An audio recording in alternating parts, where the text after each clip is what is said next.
Hi, how to speed up or slow down a video or audio clip. Now here I've got a video clip with audio.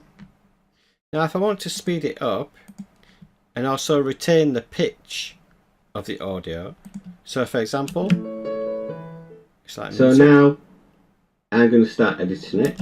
So that is the normal. If you want to go to the end, press down the control key, you see time stretch appear. Now you just left mouse and drag it back to speed it up.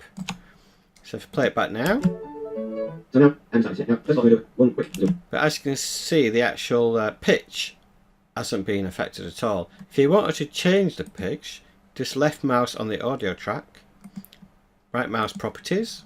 You can see here the original length, the new length that it's being time stretched to. Now if you lock to stretch, then play it back, you see that the pitch has been affected.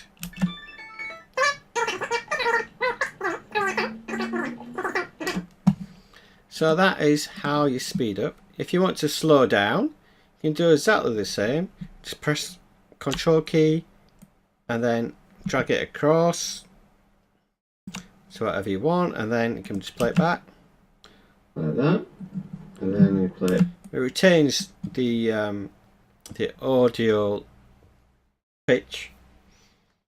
Now if you can actually find out how much it's been stretched and everything, if you right mouse properties on the video track, you can see the playback rate there. A normal playback rate would be 1, so that's about 25% less. That's it. Give it a try.